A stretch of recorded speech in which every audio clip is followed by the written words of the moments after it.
Young generation can make money easily but bad money habit. ಹೌದು ಕಣ್ರಿ, Young generation ಈಸಿಯಾಗಿ ದುಡ್ಡು ಮಾಡ್ಬೋದು. ಯಾಕಂದರೆ ಅಷ್ಟೊಂದು ಆಪರ್ಚುನಿಟಿ ಇದೆ. ವಿಡಿಯೋನ ಫುಲ್ಲಾಗಿ ನೋಡಿ, ಎಷ್ಟು ಆಪರ್ಚುನಿಟಿ ಇದೆ ಅಂತ ನಿಮ್ಗೆ ಹೇಳ್ತಾ ಇದ್ದೀನಿ, ಓಕೆನಾ.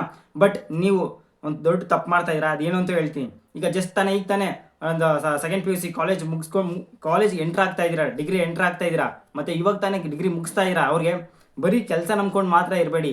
ನೀವು ಕಾಲೇಜ್ ಎಂಟ್ರ್ ಆದ್ರಾ, ನಿಮಗೆ ಪ್ಯಾಸಿವ್ ಇನ್ಕಮ್ ಹುಡ್ಕೊಳ್ಳಿ. ಸೈಡ್ ಇನ್ಕಮ್ ಏನಿದೆ ಅಂತ ನೀವು ಹುಡ್ಕೊಬೋದು. ಏನೇನು ಅಂತ ಹೇಳ್ತಾ ಇದ್ದೀನಿ ನೋಡಿ. ಸೈಡ್ ಇನ್ಕಮ್ ಡಿಗ್ರಿ ಮಾಡ್ತಾ ಇರೋರಿಗೆ, ಡಿಗ್ರಿ ಕಂಪ್ಲೀಟ್ ಆಗ್ತಾ ಇರೋರಿಗೆ, ಡಿಗ್ರಿ ಕಂಪ್ಲೀಟ್ ಆಗಿ ಕೆಲ್ಸಕ್ಕೆ ಹೋಗ್ತಾ ಇರೋರಿಗೆ ಬರೀ ಕೆಲಸ ಮಾತ್ರ ನಂಬ್ಕೊಂಡು ಕೂತ್ಕೊಂಬೇಡಿ. ಪ್ಯಾಸಿವ್ ಇನ್ಕಮ್, ಸೈಡ್ ಇನ್ಕಮ್ ಮಾಡ್ಕೊಳ್ಳಿ. ಸ್ಟಾರ್ಟಿಂಗ್ ಸ್ಟಡಿ ಇನ್ಕಮ್ ಏನು, ವಿಡಿಯೋ ಎಡಿಟಿಂಗ್ ಕಲ್ತ್ಕೊಳ್ಳಿ. ವಿಡಿಯೋ ಎಡಿಟಿಂಗ್ ಮಾಡೋದು ಕಲ್ತ್ಕೊಳ್ಳಿ. ನೀವು ಕಾಲೇಜ್ ಹೋಗ್ತಾನೆ ನೀವು ಸಂಪಾದನೆ ಮಾಡೋಕ್ಕೆ ಸ್ಟಾರ್ಟ್ ಮಾಡಿಬಿಡ್ಬೋದು. ಮತ್ತು ಆನ್ಲೈನ್ ಕೋರ್ಸು, ನಿಮ್ಮ ವಿಡಿಯೋ ಎಡಿಟಿಂಗ್ ಕೊಟ್ಟಿದ್ರೆ ಗ್ರಾಫಿಕ್ ಡಿಸೈನು, ಗ್ರಾಫಿಕ್ ಮಾಡೋದು ಹೆಂಗೆ, ಗ್ರಾಫಿಕ್ ಡಿಸೈನ್ ಮಾಡೋದು ಹೆಂಗೆ, ವಿಡಿಯೋ ಎಡಿಟಿಂಗ್ ಮಾಡೋದು ಹೆಂಗೆ, ಒಂದು ಕೋರ್ಸ್ ಸ್ಟಾರ್ಟ್ ಮಾಡಿ. ಫೋಟೋಗ್ರಫಿ ಹೆಂಗೆ ಮಾಡೋದು, ವಿಡಿಯೋ ಹೆಂಗೆ ಮಾಡೋದು, ಎಡಿಟಿಂಗ್ ಹೆಂಗೆ ಮಾಡೋದು ಹೇಳ್ಕೊಡಿ. ನೀವು ವಿಡಿಯೋ ಎಡಿಟಿಂಗ್ ಕಲ್ತ್ಕೊಂಡ್ರೆ ಇದು ಆನ್ಲೈನ್ ಕೋರ್ಸ್ ಮಾಡ್ಬೋದು. ನೀವು ಮನೆಯಲ್ಲೇ ಕೂತ್ಕೊಂಡು ಮೊಬೈಲಲ್ಲಿ ನೀವು ಕೋರ್ಸ್ ಮಾಡ್ಬೋದು, ಬೇರೆಯವ್ರಿಗೆ ಹೇಳ್ಕೊಡ್ಬೋದು, ದುಡ್ಡು ಸಂಪಾದನೆ ಮಾಡ್ಬೋದು ಇದರಲ್ಲೂ, ಯಂಗ್ ಜನ್ರೇಷನ್ಗೆ, ಓಕೆನಾ. ಸೊ ನಿಮಗೆ ವಿಡಿಯೋ ಎಡಿಟಿಂಗ್ ಗೊತ್ತು, ಬೇರೆಯವ್ರಿಗೆ ಹೇಳ್ಕೊಡೋದು ಗೊತ್ತು ಅಂದರೆ ನೀವು ಒಂದು ಸೋಷಲ್ ಮೀಡಿಯಾ ಓಪನ್ ಮಾಡ್ಬೋದು. ಜಸ್ಟ್ ಸೋಷಲ್ ಮೀಡಿಯಾ ಓಪನ್ ಮಾಡೋದಕ್ಕೆ ಏನು ಬೇಕು, ಯೂಟ್ಯೂಬ್ ಮಾಡೋದಕ್ಕೆ ಏನು ಬೇಕು, ಫೇಸ್ಬುಕ್ ಮಾಡೋದಕ್ಕೆ ಏನು ಬೇಕು, ವಿಡಿಯೋ ಮಾಡೋದಕ್ಕೆ ಏನು ಬೇಕು, ಒಂದೇ ಒಂದು ಮೊಬೈಲ್. ನಾವು ಟಿಕ್ ಟಾಕ್ ನೋಡ್ತೀವಲ್ಲ, ರೀಲ್ಸ್ ನೋಡ್ತೀವಲ್ಲ, ಆ ರೀಲ್ಸ್ ನೋಡೋದನ್ನ ಬಿಟ್ಬಿಟ್ಟು ರೀಲ್ಸ್ನ ಮಾಡೋದನ್ನ ಕಲ್ತ್ಕೊಳ್ಳಿ. ರೀಲ್ಸ್ನ ಉಪಯೋಗಿಸ್ಕೊಳ್ಳಿ. ಅದು ನೀವು ದುಡ್ಡು ಮಾಡೋದಕ್ಕೆ ಉಪಯೋಗಿಸ್ಕೊಳ್ಳಿ. ಹೆಂಗೆ ಫೇಸ್ಬುಕ್ಕಲ್ಲಿ ನೀವು ಸೋಷಲ್ ಮೀಡಿಯಾದಿಂದ ಫೇಸ್ಬುಕ್ಕಿಂದ ದುಡ್ಡು ಮಾಡ್ಬೋದು, ಯೂಟ್ಯೂಬಿಂದ ದುಡ್ಡು ಮಾಡ್ಬೋದು, ಇನ್ಸ್ಟಾಗ್ರಾಮಿಂದ ದುಡ್ಡು ಮಾಡ್ಬೋದು. ಇದಕ್ಕೆಲ್ಲ ಬೇಕಾಗಿರೋದು ಏನು, ಲಕ್ಷಾಂತರ ಬಂಡವಾಳ ಬೇಡ. ನಾವು ಕಾಲೇಜ್ಗೆ ಹೋಗಿ ಸ್ಕೂಲಿಗೆ ಹೋಗೋ ಮಕ್ಕಳಿಗೇನೆ ನಾವು ಮೊಬೈಲ್ ಕೊಟ್ಬಿಟ್ಟಿದ್ವಿ ಕೈಯಲ್ಲಿ. ಸೊ ಆ ಮೊಬೈಲಿಂದನೇ ನಾವು ದುಡ್ಡು ಸಂಪಾದನೆ ಮಾಡ್ಬೋದು. ಓಕೆ, ಗೊತ್ತಲ್ವಾ.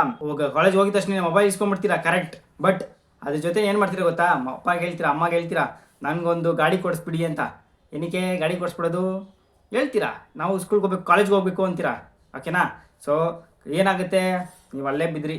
ಆಗ ಒಂದು ಗಾಡಿ ತೊಗೊಂಡ್ರೆ ಎಷ್ಟಾಗುತ್ತೆ, 1-2 ಲಕ್ಷ ಆಗುತ್ತೆ ಗಾಡಿ ತೊಗೊಳೋದಕ್ಕೆ.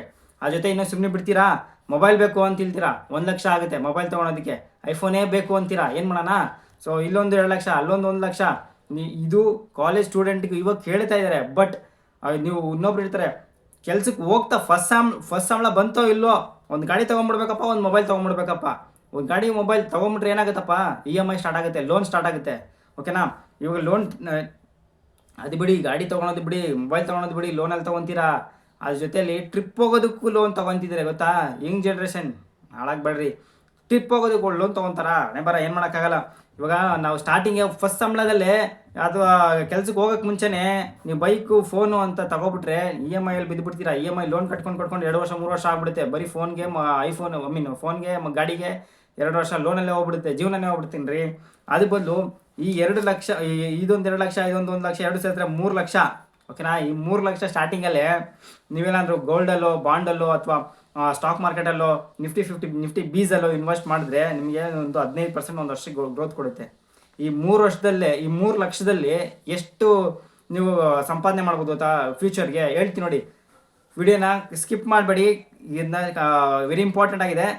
ನೀವು ಸ್ಕಿಪ್ ಮಾಡಿದ್ರೆ ಏನು ಅರ್ಥ ಆಗಲ್ಲ ಮೀನ್ಸ್ ವೆರಿ ಇಂಪಾರ್ಟೆಂಟ್ ಟಾಪಿಕ್ಸ್ನ ಮಿಸ್ ಮಾಡ್ಕೊತಾ ಇದ್ದೀರಾ.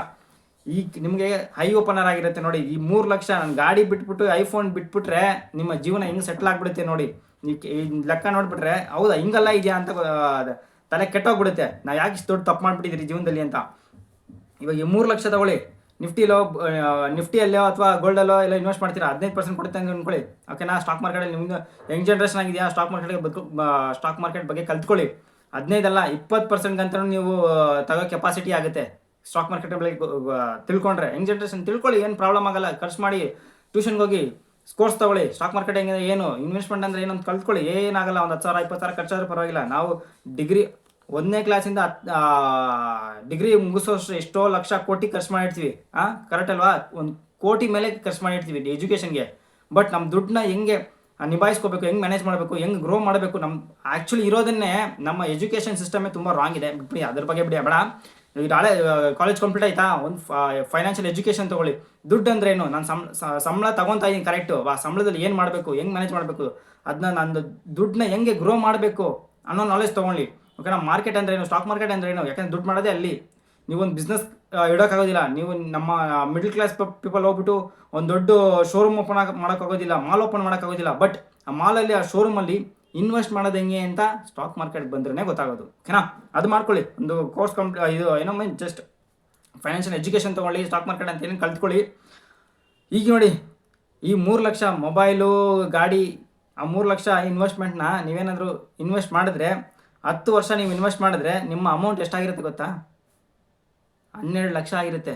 15% ಇಂಟ್ರೆಸ್ಟ್ ಕೊಟ್ಟರೆ ವರ್ಷ 15 ಐ ಮೀನ್ ನಿಮ್ಮ 3 ಲಕ್ಷ 12 ಲಕ್ಷ. ಅದೇ 20 ವರ್ಷ ಅಲ್ಲೇ ವಿಡ್ರಾ ಮಾಡದೆ ಹಂಗೆ ಇಟ್ಟಿದ್ರೆ 50 ಲಕ್ಷ, ಅರ್ಧ ಕೋಟಿ 20 ವರ್ಷಕ್ಕೆ, ಬರೀ 3 ಲಕ್ಷಕ್ಕೆ. ಇದೇನಪ್ಪ ಹಿಂಗೆ ಬರ್ದಿದ್ದಾನೆ ಲೂಸ್ ನನ್ನ ಮಗನ, ಇವನು ಏನೇನೋ ಲೆಕ್ಕ ಬರ್ದವನೇ, ಇಷ್ಟೊಂದು ಜಾಸ್ತಿ ಅಂದ್ಕೋಬೇಡಿ. ಈ ಕ್ಯಾಲ್ಕುಲೇಟರ್ ಕ್ಯಾಲ್ಕುಲೇಟರ್ ಲಿಂಕ್ನ ಕೆಳಗಡೆ ಲಿಂಕಲ್ಲಿ ಕೊಡ್ತೀನಿ, ಹೋಗಿ ಕ್ಯಾಲ್ಕುಲೇಟರಲ್ಲಿ ಟೈಪ್ ಮಾಡಿ ನೋಡಿ, ಗೊತ್ತಾಗುತ್ತೆ. ಓಕೆನಾ? ನಾನು ಇಷ್ಟು ಇನ್ವೆಸ್ಟ್ ಮಾಡಿದ್ರೆ ಇಷ್ಟು ಬಡ್ಡಿ ಬಂದರೆ ಇಷ್ಟು ವರ್ಷಕ್ಕೆ ಎಷ್ಟಾಗುತ್ತೆ ಅಂತ ನಡ್ಕೋಗ್ತೀರಾ. ಇರಲಿ 30 ವರ್ಷ ಇನ್ವೆಸ್ಟ್ ಮಾಡ್ತೀರಾ ಅಂತ ಅಂದ್ಕೊಳ್ಳಿ. ಓಕೆನಾ? 30 ವರ್ಷ ಈ 3 ಲಕ್ಷನೇ ಎತ್ತೇ ಇದೆಯಲ್ಲ, 30 ವರ್ಷ ಎಷ್ಟಾಗುತ್ತೆ ಗೊತ್ತಾ? ಎಷ್ಟಾಗ್ಬೋದು? ಆಶ್ಚರ್ಯ ಆಗ್ಬಿಡುತ್ತೆ. 2 ಕೋಟಿ ಆಗುತ್ತೆ. ಓಕೆನಾ? ನಿಮ್ಮ 3 ಲಕ್ಷ 2 ಕೋಟಿ 30 ವರ್ಷಕ್ಕೆ. ಓಕೆನಾ? ಅದೇ 40 ವರ್ಷ ಬಿಟ್ಬಿಟ್ರೆ ಎಷ್ಟು ಗೊತ್ತಾ? ಆಶ್ಚರ್ಯ ಆಗ್ಬಿಡ್ತೀರ, 8 ಕೋಟಿ ಆಗಿಬಿಡುತ್ತೆ. ಏನಪ್ಪ ಇದು ಅಂದರೆ ನಿಜ ಕಣ್ರಿ, ಇದೇ ಕಾಂಪೌಂಡಿಂಗ್ ಇಂಟ್ರೆಸ್ಟ್, ಚಕ್ರಬಡ್ಡಿ ಅನ್ನೋದು ಇದೆ. ಓಕೆನಾ? ಚಕ್ರಬಡ್ಡಿ ಅರ್ಥ ತಿಳ್ಕೊಳ್ಳಿ ಏನು ಅಂತ, ಮತ್ತು ಅದು ಹೆಂಗೆ ವರ್ಕ್ ಆಗುತ್ತೆ ಅಂತ ತಿಳ್ಕೊಳ್ಳಿ. ಅದಕ್ಕೆ ಮುಂಚೆ ಸ್ಟಾಕ್ ಮಾರ್ಕೆಟ್ ಅದು ಏನು ಅಂತ ತಿಳ್ಕೊಳ್ಳಿ. ಮತ್ತು ಇನ್ನೊಂದಪ್ಪ, ಏನು ಅಂತ ಹೇಳಿದ್ರೆ, ನಮ್ಮ ಜನ ಇನ್ನೂ ಡಿಮ್ಯಾಟ್ ಅಕೌಂಟೇ ಓಪನ್ ಮಾಡಿಲ್ಲ. ಓಕೆನಾ? ನಮ್ಮ ಜನ ಡಿಮ್ಯಾಟ್ ಅಕೌಂಟ್ ಓಪನ್ ಮಾಡಬಹುದು, ಡ್ರೀಮ್ ಲೆವೆನ್ ಓಪನ್ ಮಾಡ್ತಾರೆ. ಏನಕ್ಕೆ ಡ್ರೀಮ್ ಲೆವೆನ್? ಬಾ ಆಡ ಅಂದರ್ ಬೈಯರ್. ನಮ್ಮ ದೇಶದ ದುರಂತ ಏನು ಗೊತ್ತಾ? ಡಿಮ್ಯಾಟ್ ಅಕೌಂಟು ಬರೀ ಎಷ್ಟು 18 ಲಕ್ಷ 18 ಕೋಟಿ ಡಿಮ್ಯಾಟ್ ಅಕೌಂಟ್ ಓಪನ್ ಆಗಿದೆ.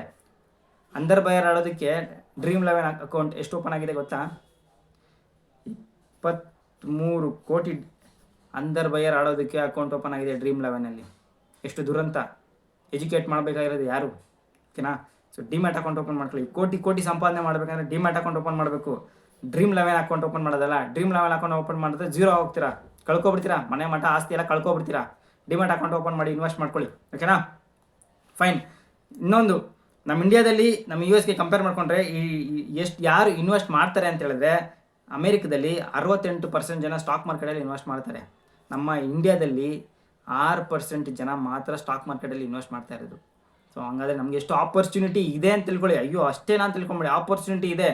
6 ಜನ ಬದಲು 20% ಜಾಸ್ತಿ ಆದರೆ ಎಷ್ಟು ಸ್ಟಾಕ್ ಮಾರ್ಕೆಟಿಗೆ ದುಡ್ಡು ಬರುತ್ತೆ, ಎಷ್ಟು ನಾವೇನು ಗ್ರೋತ್ ಆಗೋ ಆಪರ್ಚುನಿಟಿ ಇದೆ ಅಂತ ಸ್ವಲ್ಪ ನಾವು ತಿಳ್ಕೊಂಡ್ಬಿಟ್ರೆ ನಮ್ಮ ದೇಶ ಎಲ್ಲೋ ಹೋಗ್ಬಿಡುತ್ತೆ.